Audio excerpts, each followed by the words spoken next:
Le gouvernement vient de déclencher une guerre contre le Parlement en signant encore une fois de plus un accord en violation de la Constitution. L'AFC M23 ne va reculer même pas d'un seul mètre. Sam Alokonde ou Vital Kamerhe doivent demander des comptes au gouvernement ou soit utiliser l'article 168 pour adopter une motion de censure contre le gouvernement qui a agi en dehors de principes démocratiques.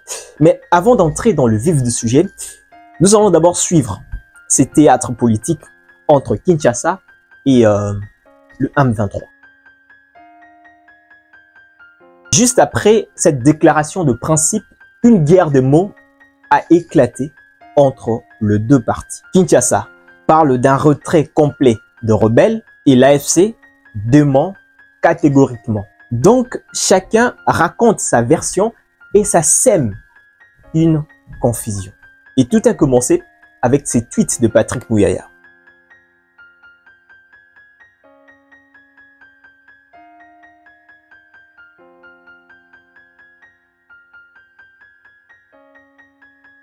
Ces tweets a directement été contredit par le chef de la délégation de M23. Nulle part dans la déclaration de principe, on a dit que l'AFC M23 va se retirer. Donc nos populations peuvent se calmer et bénéficier et jouir de la paix qu'ils ont et de la sécurité parce que l'AFC M23 ne va reculer même pas d'un seul mètre. Suivi de Bertrand Bissimois qui est l'un des coordonnateurs de ce même mouvement. Et ensuite, Patrick Mouyaya est revenu à la chaîne nationale pour dire que Oromona, que Tolobi, Batouya, il faut retrait vérifiable. Il y a AFC M23 pour Nabiso Zaki, préalablement copé non négociable. Mais je comprends toutes ces agitations. Cela porte sur le 4e point de cette déclaration de principe.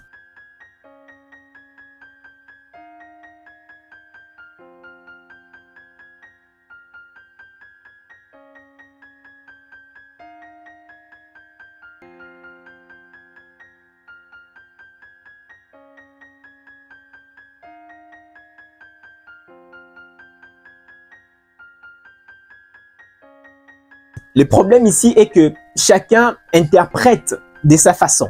Kinshasa parle du retrait immédiat et le M23 parle de renforcement progressif des institutions. Donc, vous comprenez que rien n'est clair et tout le monde s'est contredit publiquement. Mais j'ai entendu le ministre de la Com parler sur le respect de la Constitution. Naba grande ligne accord de principe au Monique. Pour Nabiso, il y a des éléments qui étaient non négociables. Tobandaki, le respect de la Constitution. Et pourtant, la même Constitution, vous l'avez violée.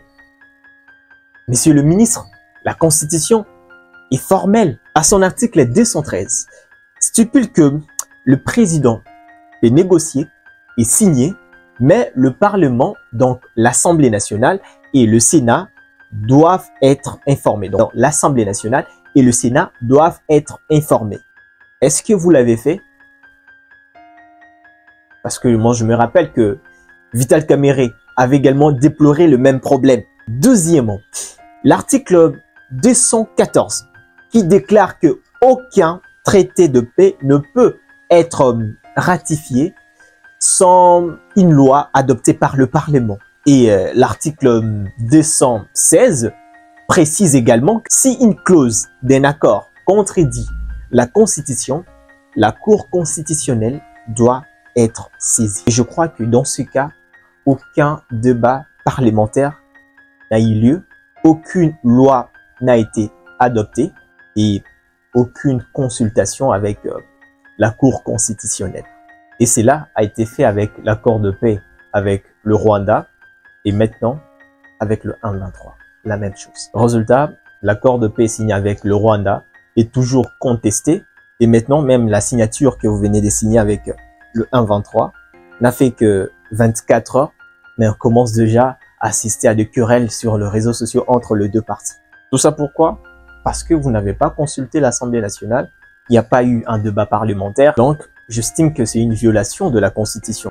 Vous avez mis en écart d'autres institutions pour prendre des décisions non démocratiques. Et c'est ce qu'on appelle l'usurpation des compétences. Et je me demande, pourquoi est-ce que un accord aussi sensible n'a-t-il pas été débattu publiquement?